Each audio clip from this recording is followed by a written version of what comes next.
Mi propio hijo me sonrió a la cara y luego me robó la casa que construí con mis propias manos. Esperó a que firmara unos papeles inofensivos, luego hizo que los de la mudanza empacaran mis cosas y me envió a un asilo de ancianos como si ya estuviera muerta. Pero lo que no sabía es que me quedaba una última batalla. Y esta vez, me aseguré de que él lo perdiera todo. Antes de comenzar mi historia, déjenme saber en los comentarios desde donde me escuchan y qué hora es. Solo quiero saber que no estoy sola en esto.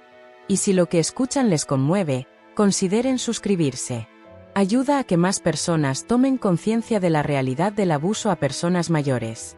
Ahora, déjenme contarles lo que realmente pasó. No pensé que terminaría así. La casa todavía olía a la loción para después de afeitar de mi esposo en el pasillo. Y a veces me sentaba a la mesa de la cocina fingiendo que él podría volver a entrar por la puerta trasera, mascullando algo sobre que las rosas necesitaban ser podadas. Pero han pasado 3 meses desde que falleció, y el silencio se había posado sobre todo como el polvo. Soy Evelyn Langston. Tengo 70 años, soy viuda y trato de no ser una carga. Así es como mi hijo Víctor me hace sentir ahora. Como si cada respiro que tomo fuera un inconveniente. He vivido en esta casa desde 1982. Aquí criamos a Víctor.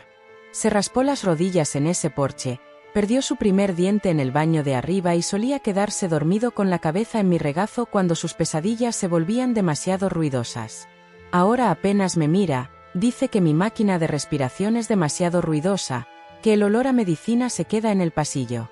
Dice cosas como, realmente deberías pensar en lo mejor para todos, mamá. Como si mi existencia fuera un problema a resolver. Tengo insuficiencia cardíaca. De esa clase en la que caminar de la cocina a la puerta principal se siente como cruzar un desierto. Algunas noches me siento jadeando por aire, pero nunca le dije a Víctor lo mal que había llegado. No quería que se preocupara. Pensé que tal vez eso lo haría quedarse más tiempo cuando me visitara, pero últimamente solo viene cuando Sayla está con él. Ella no se sienta, no se quita las gafas de sol. Solo revisa su teléfono y dice cosas como, es hora de que organicemos sus asuntos, Evelyn. No querrá dejar todo este caos atrás. Chaos. Así llamó a mis álbumes de fotos, mi estación de costura, la colcha en la que he estado trabajando durante 6 años. Hace 2 semanas, Víctor apareció con una carpeta. Dijo que era solo un trámite legal. Papeleo simple, lo llamó. Yo estaba cansada. Tenía el pecho oprimido toda la mañana. Había tomado una doble dosis de mis medicamentos solo para pasar el día. Él dijo, solo firma donde están las pestañas, mamá. Es solo en caso de que algo suceda. No hice demasiadas preguntas. Confiaba en él. Debbie haberlo sabido. Había algo frío en su voz. Y Sayla, ella estaba filmando sus nuevas opciones de azulejos para la cocina mientras yo firmaba. Ni siquiera levantó la vista. Esta mañana, me desperté con el sonido de una llave girando en la puerta principal. No era la mía. La cerradura hizo clic y luego 2 hombres de la mudanza entraron como si fueran los dueños del lugar. Detrás de ellos estaba Víctor sosteniendo una taza de café de papel como si fuera un martes cualquiera. No te molestes, dijo, sin siquiera ofrecerme un asiento. Encontramos un lugar muy agradable para ti. Todas tus comidas, enfermeras en el personal. Honestamente, ya era hora. No hablé. Mis piernas temblaban, pero no de ira. Todavía no había comido. El diurético me marea por las mañanas. Uno de los hombres de la mudanza comenzó a empacar mi foto enmarcada de Charles, mi esposo. Le pedí que se detuviera, pero él solo miró a Víctor. Le dis, détente. Lo dije de nuevo más fuerte. Mi voz se quebró, pero ellos siguieron. Víctor se giró hacia mí, respiró hondo y dijo, mamá, no podemos seguir viviendo así. Sayla y yo estamos tratando de construir un futuro. Esta casa es demasiado grande para ti, y francamente, no te estás muriendo lo suficientemente rápido. Ese fue el momento en que algo dentro de mí dejó de doler. Lo miré, al niño que crié, y me di cuenta de que no estaba allí por mi bienestar. Estaba allí por la escritura de propiedad. Por las paredes que quería derribar y los pisos de madera que quería publicar en Instagram. Por la casa que ya había reclamado como suya. Me dieron 30 minutos. Una maleta. Sayla ni siquiera levantó la vista de su teléfono mientras yo pasaba. La oí susurrar. Ella se adaptará. Siempre lo hacen. El auto en el que me enviaron olía a uvas viejas y lejía. El conductor me preguntó si estaba emocionada de ver la instalación. No dije nada. Tenía el pecho tan apretado que tuve que aflojarme la blusa. Cuando llega Golden River Assisted Living, la recepcionista parpadeó confundida. Llegó temprano, dijo. No la esperábamos hasta la próxima semana. Sonreí y asentí. Luego pregunté si podía usar el baño. Adentro, cerré el cubículo con llave y llamé a la única persona que sabía que no me trataría como un abrigo gastado para colgar y olvidar. Noel Rivers, contestó al segundo timbrazo. No había hablado con ella en 12 años, no desde que terminó su formación y se mudó a St. Louis. Señorita Evelyn, dijo, ¿está todo bien? Y por primera vez en meses, dejé que mi voz se quebrara. Le conté todo, las firmas, las cajas, las palabras que Víctor dijo. Le dije que no tenía a dónde ir, ni pruebas, solo una casa vacía donde mi nombre solía significar algo. Ella dijo, no se preocupe. Estoy en camino. Y usted no está loca. Ellos sí. Salí de ese baño con la cabeza en alto. La recepcionista preguntó a dónde iba. Dije que iba a dar un paseo. No dije que no iba a volver. Al anochecer, estaba sentada en un restaurante a 2 pueblos de distancia, bebiendo té aguado mientras el tanque de oxígeno a mi lado silbaba suavemente. Noel ya me había enviado un mensaje de texto. Estaría allí por la mañana. Me dijo que no volviera a la casa, que no contestara ninguna llamada de Víctor y que definitivamente no firmara nada más. Observé las luces del tráfico parpadear fuera de la ventana y pensé en todas las comidas que había cocinado en esa cocina. Todos los cumpleaños, los días de Acción de Gracias, las mañanas escolares cuando planchaba las camisas de Víctor mientras él veía dibujos animados. Nada de eso me había protegido de este momento. Nada de eso había significado lo suficiente como para impedir que me expulsara. Y, sin embargo, algo dentro de mí no estaba roto, solo magullado. No quería venganza. Todavía no.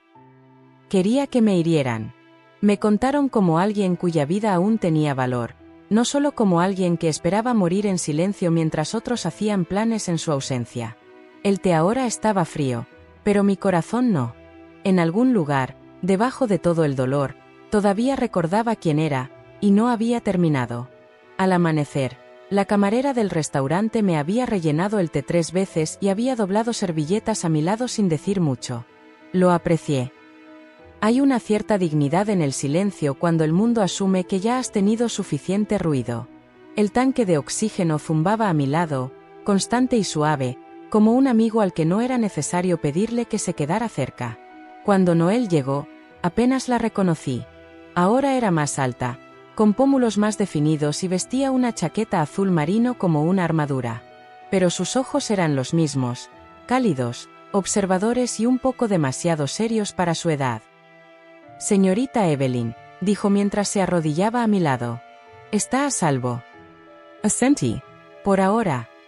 Me ayudó a subir a su coche, sin preguntas. No fue hasta que estábamos a mitad de camino por la autopista, con los dedos aferrados al cinturón de seguridad, que finalmente habló. Investigué los movimientos de propiedad recientes de Víctor y Sayla, dijo. Presentaron una transferencia de escritura la semana pasada. Fue procesada y registrada. La casa ya no está a su nombre. Sentí que algo en mis costillas se tensaba. Así que ya es suya. Ella negó con la cabeza. No legalmente, no del todo. Lo que hicieron es complicado. Usaron una escritura de renuncia de derechos. Sin seguro de título, sin verificación notarial formal de su firma. Y luego presentaron un poder notarial 2 días después de que usted firmara. Tinta diferente, fecha diferente. Eso es una señal de alerta. Mi corazón latía fuertemente. ¿Qué significa eso? Significa que falsificaron parte del proceso. Y dependiendo del estado en el que estemos, eso no es solo fraude civil. Podría ser un delito. Las palabras no me consolaron. Todavía no. Porque, mientras tanto, Ellos vivían en mi casa, probablemente quitando los viejos percheros de Charles y repintando la cocina de un color gris elegante, sin calidez, sin alma. Podía sentirlo en mi pecho. El dolor que no era solo mi afección cardíaca, sino algo más profundo, un duelo por algo robado, no perdido. Condujimos en silencio por un tiempo hasta que Noel se detuvo en el estacionamiento de una tranquila oficina de abogados. No tenía un letrero llamativo, solo una placa de latón en la puerta. Simone Kelly, Derecho de Mayores y Defensa de Patrimonio. Nos está esperando, dijo Noel. Dentro, el aire olía a blocs legales y té de menta. Simone, una mujer bajita de unos 50 años con mechones plateados y gafas que se posaban bajas en su nariz, salió a saludarme personalmente. Siento que esté pasando por esto, señorita Langston, dijo suavemente. Pero me alegra que se haya acercado. Todavía tiene derechos, y nos aseguraremos de que los conserve. Ella revisó todo lo que pude recordar, que firmé, cuando, como me apuraron, que dijo Víctor. Le di cada detalle, incluso los dolorosos. Ella no se inmutó. En cambio, preguntó si todavía tenía alguno de mis registros de recetas de ese día. Si los tenía. Estaban en mi bolso. Mi médico me había aumentado los beta-bloqueantes esa semana, y todavía tenía la nota doblada junto a mi rosario. Bien, dijo Simone. Podemos probar que usted estaba bajo coacción médica en el momento de la firma. Combine eso con el poder notarial falsificado y el notario con fecha atrasada y tenemos motivos para una acción de título pacífico completa. No quiero arrastrarlos por el fango, susurré. Solo quiero mi casa de vuelta. Simone se inclinó hacia adelante. Ellos se arrastraron solos. Señorita Langston, no tiene que avergonzarse de sobrevivir. Noel colocó una unidad flash en el escritorio de Simone. Aquí está lo que obtuve hasta ahora. Transferencias bancarias a la cuenta de Sayla después del cambio de título, hilos de texto que hacen referencia a planes de renovación antes de que tuvieran la escritura y un mensaje de voz de Víctor. Simone presionó reproducir. La voz de Víctor llenó la habitación. LSEIRA pronto de todos modos. Bien, podríamos comenzar la demolición la próxima semana. Ya tengo a alguien para arrancar los gabinetes. Su sentimentalismo no nos detendrá. Cerré los ojos. Cuando Simone preguntó si tenía un lugar donde quedarme, Noel interrumpió. Se quedará conmigo. Tengo una habitación libre y necesita tranquilidad. Por primera vez en días, lloré. No porque estuviera triste, sino porque alguien había dicho ella necesita, como si importara de nuevo. La semana siguiente fue un torbellino de papeleo y mañanas tranquilas. Me moví lentamente. Las escaleras en casa de Noel eran cortas, pero aún así las subía una a una. Ella nunca me apuraba. Algunos días simplemente me sentaba cerca de la ventana y dejaba que el sol de la tarde se posara en mis brazos mientras ella trabajaba en su escritorio. La escuchaba teclear, beber café y atender llamadas con una voz siempre tranquila, pero nunca fría. Simone presentó la acción de título de propiedad en 5 días hábiles. También agregó una moción para una orden de restricción temporal sobre la casa, lo que significaba que Víctor y Sayla no podían vender, voltear o refinanciarla hasta que se resolviera el caso. No les dijimos de inmediato. Los dejamos poner su salpicadero. Los dejamos pedir muebles. Los dejamos medir las cortinas. Todo se vería tan encantador hasta que llegara la orden judicial con un aviso de que quizás nunca serían legalmente dueños de un solo azulejo. Al 7º día, Noel y yo nos sentamos en su porche con té dulce y vimos el sol ponerse. ¿No estás enojada?, preguntó. Lo estaba, dije. Luego recordé lo que Charles solía decir cuando las herramientas se oxidaban o el techo goteaba: arreglas lo que está roto. No lloras por la podredumbre. Noel asintió lentamente. ¿Crees que se disculparán? Miré hacia el horizonte. No, pero está bien. No estoy haciendo esto por su disculpa. Lo estoy haciendo por la mujer que creyeron demasiado débil para contraatacar. Me dolía un poco el pecho, pero lo ignoré. Me quedaba suficiente fuerza para una última pelea, y esta vez iba a ser en mi nombre. Todo. La fecha del juicio llegó más rápido de lo que esperaba. Simone dijo que el juez la había acelerado, dada la evidencia y mi historial médico. No sabía qué esperar. Tal vez algún retraso o más silencio. Pero cuando Noel me entregó la notificación formal con mi nombre impreso en negrita en la parte superior, algo en mis manos dejó de temblar. Todavía recordaban quién era yo. Al menos la corte sí. Ese día me puse mi mejor traje verde oscuro, el que no había tocado desde el funeral de Charles. Era demasiado cálido para la temporada, pero me gustaba como la tela me sostenía los hombros. Me hacía sentir que no me había desmoronado. Simone nos llevó al juzgado. Mantuvo la radio apagada todo el camino y me ofreció agua cada pocos minutos. Noel se sentó atrás, tecleando en su teléfono, organizando pruebas, notas de voz, marcas de tiempo. Puso todo en orden como una historia lista para ser contada de la manera correcta. Entré en la sala del tribunal, lenta y constante, arrastrando el carro de oxígeno a mi lado, cada paso susurrando: «Todavía estoy aquí». Víctor ya estaba sentado en la mesa de los demandados.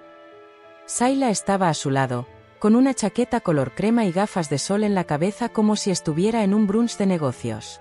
Víctor me miró una vez, solo una vez, y luego apartó la mirada. No sonrió, no habló.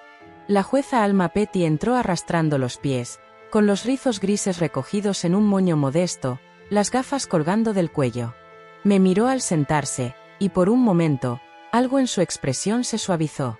No asintió, no guiñó, pero supe que me recordaba. Del coro, de la ferretería que mi esposo dirigía, de un tiempo en que la gente me veía como algo más que alguien a quien sacar de su propia vida. «Comencemos», dijo, golpeando su mazo una vez. Simone abrió con una declaración tan aguda que me hizo sentarme más erguida. «Su señoría, tenemos la intención de probar que mi cliente, Evelyn Langston, fue víctima de explotación de personas mayores y manipulación de firmas, lo que resultó en la transferencia fraudulenta de la residencia de toda su vida. Demostraremos inconsistencias en la certificación notarial, motivo financiero por parte de los demandados y presentaremos pruebas de que la condición cognitiva y física de la señorita Langston fue utilizada en su contra durante un momento de vulnerabilidad emocional». El abogado de Víctor, un hombre delgado llamado Dier, con una sonrisa engreída, se opuso al tono. La jueza Petty dijo: «Se desestima». «Continue». Y así lo hicimos. Me llamaron a declarar primero. Me senté erguida, aferrándome a los apoyabrazos de la silla para mantenerme firme. Les conté sobre el día que firmé, sobre la medicación, sobre el tono apresurado de Víctor y la sonrisa distraída de Sayla, sobre los hombres de la mudanza apareciendo como si yo ya estuviera muerta, sobre las palabras que dijo mi hijo: «No te estás muriendo lo suficientemente rápido». Y cómo seguía escuchándolas cada vez que mis pulmones se apretaban en medio de la noche. Simone le entregó a la jueza mi receta de esa semana.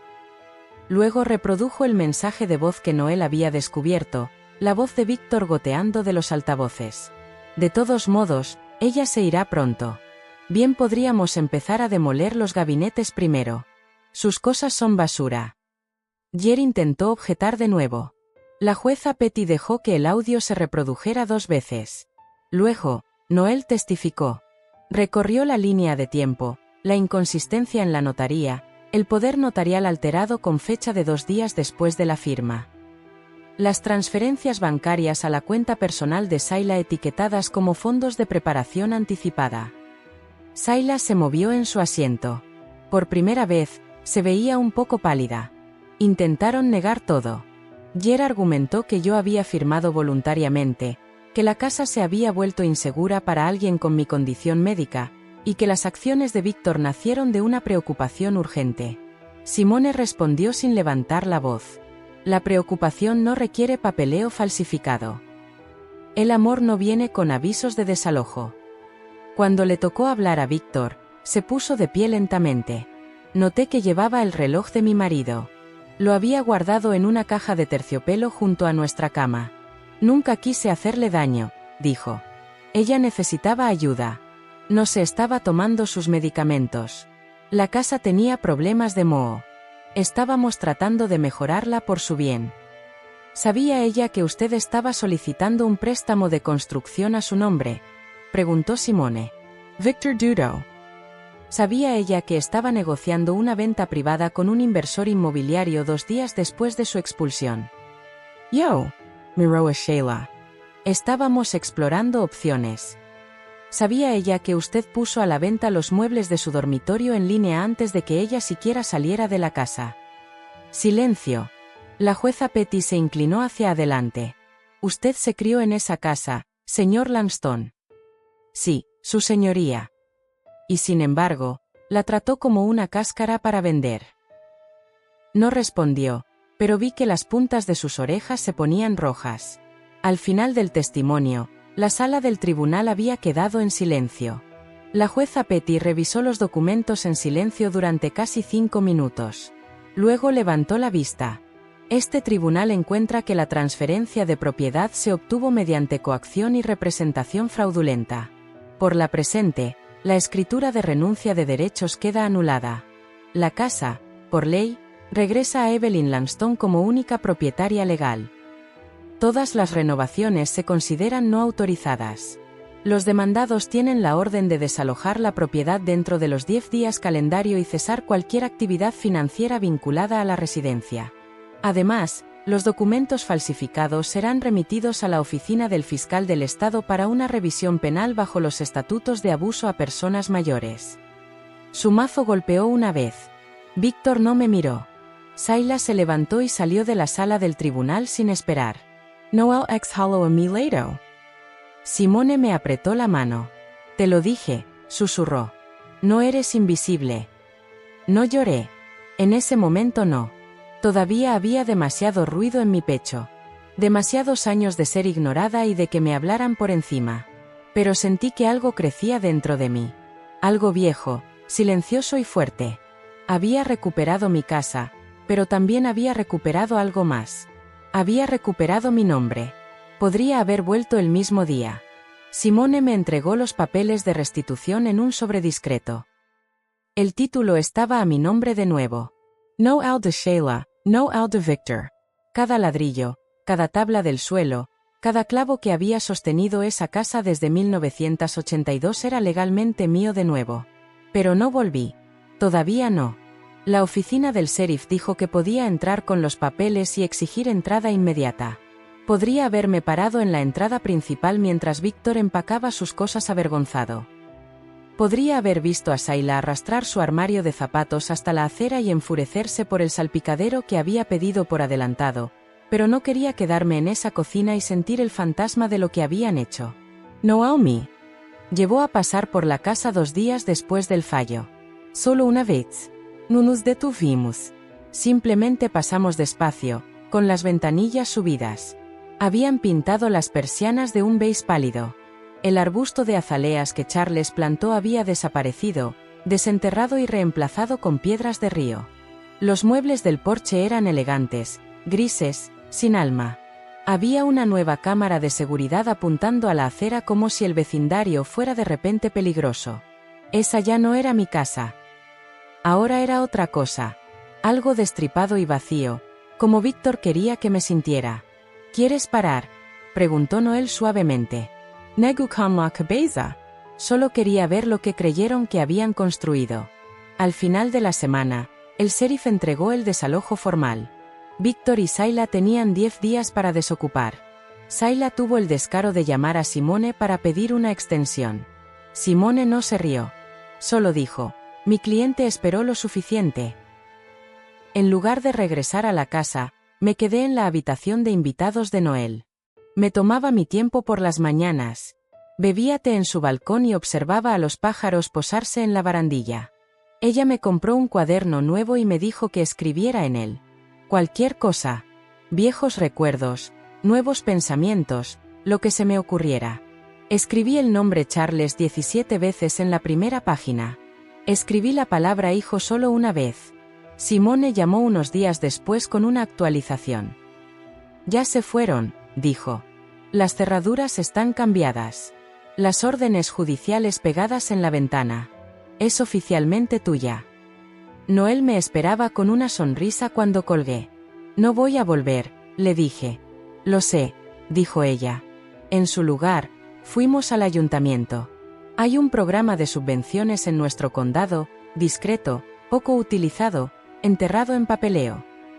Permite a los propietarios privados dedicar tierras al uso público a cambio de inversión comunitaria, parques, jardines, espacios conmemorativos. Simone me ayudó a encontrar la solicitud. Ya no quería la casa, pero quería decidir qué vendría después. Quería algo que honrara lo que esa casa solía ser, no en lo que ellos intentaron convertirla. El papeleo era denso, pero mis manos no temblaban. Doné todo el lote, la casa, el patio, cada centímetro.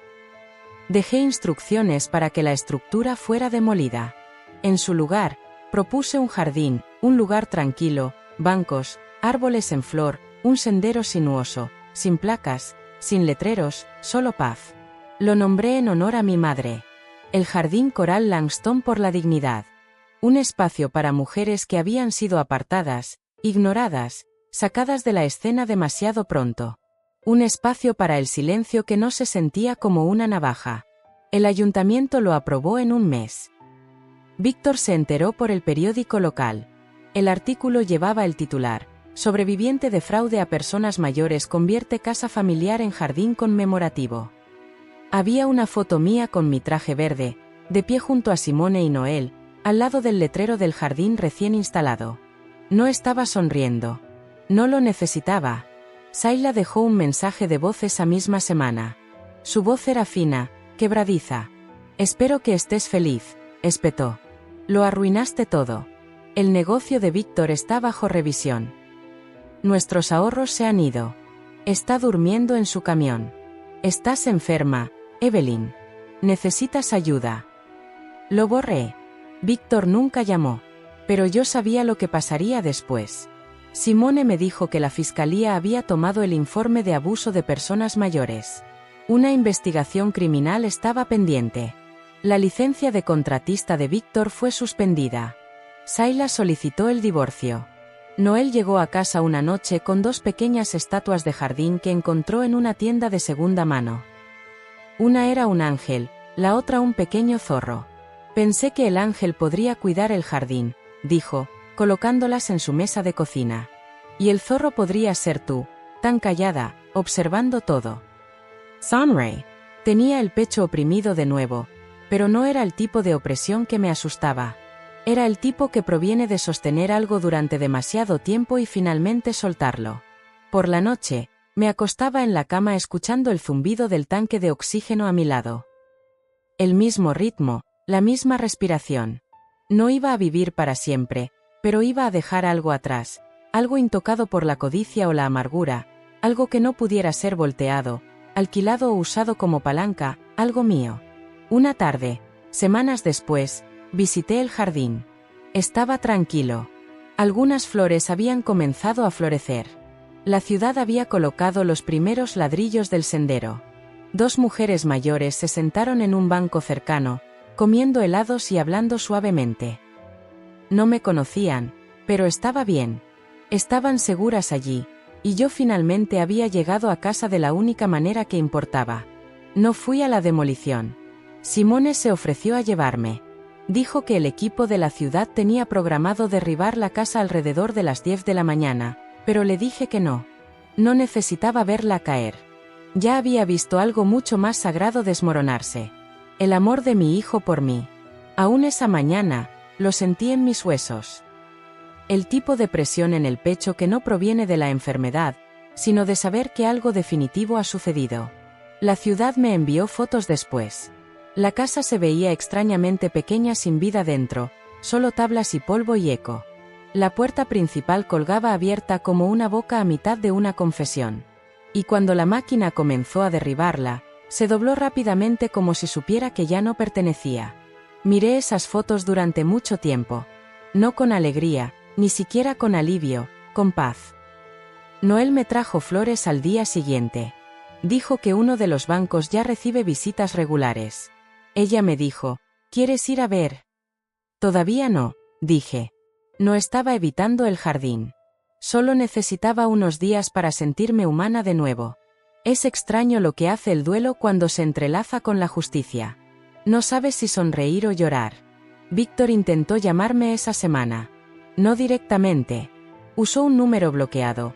Luego dejó un mensaje en el buzón de voz de Noel fingiendo ser un amigo preocupado. Ella reconoció su voz de inmediato. Le dije que lo borrara. Luego llegó la carta. Doblada 3 veces. Sin dirección de remitente. Solo mi nombre en el sobrescrito con la letra desordenada de Víctor. Conocía esa letra como conocía el latido de mi propio corazón. La abrí. No había disculpas, solo 4 líneas. Obtuviste lo que querías. Espero que estés orgullosa. Lo perdí todo. Y te culpo. Sin firma. Solo esa última frase grabada profundamente en el papel. No se la mostré a Noel. Tampoco se lo conté a Simone. En cambio, la puse en el cajón junto al viejo reloj de Charles. El que Víctor había robado y usado en la corte como un trofeo. Ese reloj me lo habían enviado por correo, metido en un sobre arrugado del abogado de divorcio de Sayla con una nota que decía: ella dijo que era tuyo de todos modos. La crueldad nunca se detuvo, ni siquiera en las cosas pequeñas. Pero yo ya no necesitaba nada de ellos. Víctor se había mudado a un alquiler semanal cerca de la antigua estación de tren. Simone dijo que la investigación estaba en curso. Habían incautado sus cuentas, congelado su licencia comercial y citado los registros bancarios de Sayla. Con el divorcio finalizado, Sayla cooperó rápidamente. Entregó cada correo electrónico, cada nota de voz. Me la imaginé deslizando una unidad flash por la mesa y diciendo: haz lo que quieras con él. Ese fue el final de ellos. La noticia retomó la historia por segunda vez, esta vez con un titular más largo. De la traición al florecimiento, mujer convierte casa robada en jardín comunitario. Me llamaron resiliente, un símbolo de perseverancia. Pero yo no era un símbolo. Era una madre, una cansada. La gente piensa que la justicia se siente como fuegos artificiales, como vítores y aplausos en la sala del tribunal. Pero la justicia es lenta, tranquila, como plantar algo y alejarse antes de que florezca. Una mañana, volví al jardín. Noel me llevó en silla de ruedas porque mis piernas habían estado débiles toda la semana. No dijo nada cuando me quedé en silencio a mitad del camino. Solo se sentó a mi lado cuando llegamos al banco debajo del sauce. La ciudad había instalado una nueva placa que decía: el Jardín Coral Langston para la dignidad. Un lugar para descansar cuando el mundo intenta olvidarte. Lloré durante mucho tiempo. No por la pérdida. No por Víctor. Por mí misma, por cada vez que me mordí la lengua, por cada momento en que creí que estar en silencio era más seguro. Por cada moretón en mi espíritu que me decía que podía superarlo durmiendo. ¿Estás bien?, preguntó Noel, colocando su mano sobre la mía. Estoy más que bien, dije. Todavía estoy viva. Nos sentamos durante 1 hora. Los pájaros hicieron sus nidos en los árboles. La brisa traía historias que no necesitaba escuchar para saber qué importaban. No sabía qué deparaba el futuro. Todavía tenía mi enfermedad. Todavía tenía mañanas lentas. Todavía necesitaba ayuda para vestirme los días malos. Pero ahora, también tenía un lugar en el mundo que no me podían quitar de nuevo. Víctor viviría con lo que había hecho, y, lo que es más importante, con lo que había perdido. No dinero o propiedades, sino la última oportunidad de amar a su madre mientras ella todavía estaba aquí. Nunca respondí a su carta. Algunas cosas se responden mejor con el silencio. Y con el sonido de nuevas raíces creciendo donde una vez hubo traición. Hay un banco en el extremo más alejado del jardín, escondido debajo de un arce rojo que se ruboriza temprano en otoño. Noel lo instaló justo antes de la última helada. Es más pequeño que los otros, un poco apartado del camino. Tienes que querer encontrarlo. Eso es lo que me gusta de él. Ahí es donde me siento la mayoría de las mañanas ahora. El aire es fresco, de esos que hacen que mis pulmones trabajen más, pero no me importa. Vengo abrigada con 2 bufandas, mis guantes de punto y el mismo gorro suave que Charles me compró una vez en una rifa de la iglesia. Apenas me queda, pero lo uso de todos modos. El tanque de oxígeno descansa tranquilamente a mi lado. Nadie hace preguntas cuando me ven llevándolo detrás del banco. Algunas mujeres asienten. Otras se sientan a mi lado. Otras simplemente sonríen y siguen caminando. Hay algo sagrado en el silencio compartido. No necesitas conocer la historia completa de alguien para sentir el peso que lleva. Aquí, simplemente lo dejamos ser. Nunca volví a vivir con Noel. Ella me ayudó a encontrar un pequeño apartamento encima de una floristería a 2 pueblos de distancia. Es modesto, pero las ventanas dan al amanecer, y hay suficiente espacio para mi mecedora, mi canasta de costura y la foto enmarcada de Charles que me negué a dejar atrás. El jardín abrió al público hace 6 meses. Al principio estaba tranquilo. Pocos visitantes curiosos, un hombre que paseaba a su perro en círculos cerca de la fuente, una joven madre que venía todos los martes solo para sentarse y tejer. Luego, un día, noté una hilera de velas a lo largo del camino. Pequeños frascos de vidrio con mechas parpadeantes colocados cuidadosamente debajo de los árboles. Alguien las había traído para alguien que habían perdido. No sabía quién, pero yo también encendí una al día siguiente.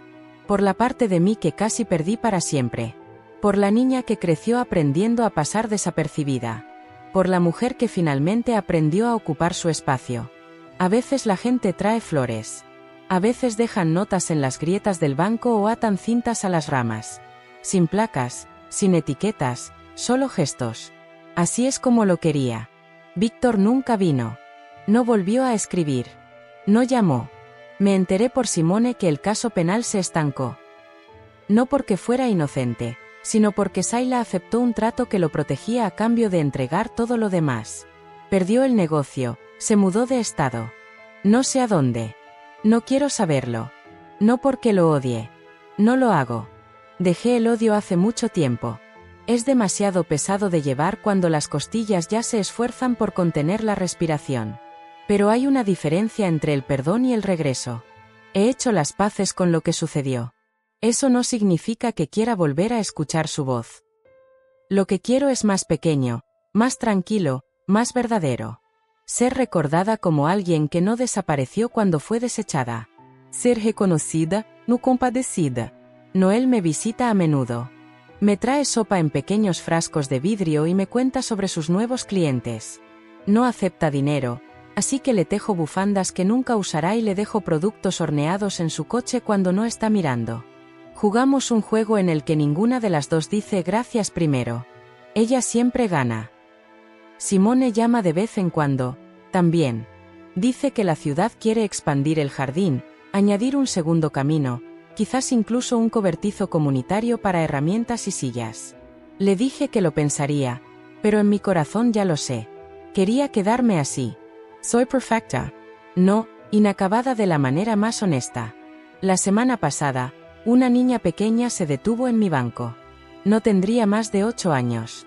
Llevaba el pelo recogido en 2 bolitas y sostenía una flor de papel doblada de una hoja de cuaderno. ¿Es este tu jardín?, preguntó. Sunray. Pertenece a todos. Se sentó a mi lado y colocó la flor de papel en la hierba. Mi abuela dice que este lugar hace que la gente mejore. Miré los árboles meciéndose. Tu abuela tiene razón. Antes de irse, se volvió hacia mí. ¿Me recuerdas a ella? Miré suavemente. Eso es muy bonito de decir. Salió corriendo, sus zapatos golpeando el camino de piedra. Y por primera vez en mucho tiempo, me permití imaginar algo. No solo el día siguiente, sino el día después de ese, la semana, el año. No sé cuánto tiempo me queda. Los médicos dicen que mi corazón está cansado. Algunos días lo siento más que otros. Hay mañanas en las que necesito 2 horas solo para levantarme y lavarme la cara. Tardes en las que me quedo dormida con el sol aún alto. Pero ya no mido la vida en horas. La mido en bancos, en raíces, en respiraciones. Y por ahora, todavía tengo las 3. Si alguna vez alguien pregunta qué le pasó a Evelyn Langston, que digan esto. Fue abandonada, pero no se quedó allí.